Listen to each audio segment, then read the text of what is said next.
একজন মানুষ মারা যাওয়ার পরে কোনো সিমটম বা সিম্বল আছে কিনা যাতে বোঝা যায় যে মানুষটি জান্নাতি? আচ্ছা, এই প্রশ্নটা আসলে প্রায় দেখি মাঝে মাঝে আমাদের কাছে আসে। একজন মানুষ মারা যাওয়ার পরে সে জান্নাতি কিনা, সে দুনিয়াতে কিভাবে চলেছে, এটার উপরে তার জান্নাত জাহান্নাম নির্ভর করে। এখন মানুষটা যদি নামাজ পড়ে, মানুষটা যদি দিনদার হয়, মানুষটা যদি হারামখোর না হয়, মানুষটা যদি হালাল জীবনযাপন করে, অবশ্যই তো সে জান্নাতে যাবে, কোনো সন্দেহ নাই। বিলা শুবহাতে সে জান্নাতে যাবে। এখন কথা হচ্ছে, রাসূল আকরাম সাল্লাল্লাহু আলাইহি ওয়াসাল্লামের তারপরে কিছু হাদিস দেখা যায়, যে হাদিসগুলোতে বোঝা যায় যে মানুষটি জান্নাতি। এক নম্বর, মানকানা আখিরু কালামিহি লা ইলাহা ইল্লাল্লাহ দাখালাল জান্নাহ। যে ব্যক্তির সর্বশেষ কথা হবে লা ইলাহা ইল্লাল্লাহ, সে ব্যক্তি জান্নাতে যাবে, সুবহানাল্লাহ। দুই নম্বর, নবীজি সাল্লাল্লাহু আলাইহি ওয়াসাল্লাম বলেছেন, আশ-শাহীদু লাহু ইনদাল্লাহি সিত্তু খিসালেন। এই যে যারা শহীদ হবে আল্লাহর রাস্তায়, ওমান মাতা ফি সাবিলিল্লাহ, যারা আল্লাহর রাস্তায় লড়াই করে যারা শহীদ হয়, আল্লাহ সুবহানাহু ওয়া তাআলা জান্নাতে যাবে। এখন কোনো মানুষ যদি শাহাদাতের অমীয় সুধা পান করে, তাহলে ধরে নিতে পারেন সে মানুষটা জান্নাতি। রোড অ্যাক্সিডেন্টে মারা গেলে তাদেরকে হুকমান শাহাদাতের মর্যাদা দেওয়া হয়। ওমান মাতা ফিল মাহদুমি ফাহুয়া শাহিদুন। কেউ যদি ভূমিধসে মারা যায় তাকে শাহাদাতের মর্যাদা দেওয়া হয়। কেউ যদি প্লেগে মারা যায় তাহলে তাকে শাহাদাতের মর্যাদা দেওয়া হয়।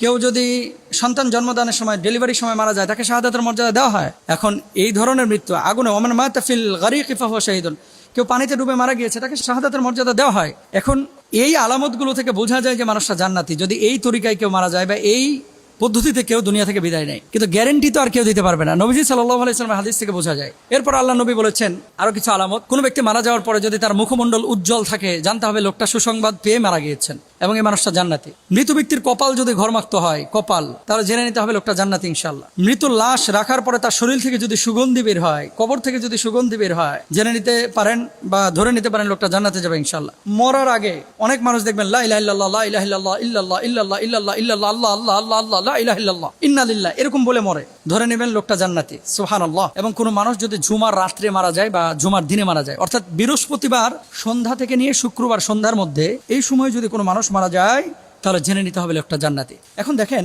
এই আলামত বা সিমটম গুলো অনুযায়ী বলা যেতে পারে যে লোকটা জান্নাতে যাবেন ইনশাআল্লাহ, কিন্তু আপনি এটা গ্যারান্টি দিতে পারবেন না। ইন্নাল্লাযীনা ক্বালু রাব্বুনাল্লাহু সুম্মা ইসতাকামু তাতানাজ্জালু আলাইহিমুল মালায়েকা। যদি ইস্তেকামতের সাথে আপনি দিনের উপর অবিচল থাকেন, এমত অবস্থায় যদি আপনি মারা যান, সাদা শুভ্র পোশাক পরিহিত ফেরেশতারা ওই ব্যক্তির কাছে আসে, জান্নাতের নাজ নিয়ামত তার সামনে ধরে, এবং এই নাজ নিয়ামত ধরার পরে লোকটা সেদিকে তাকায় থাকে।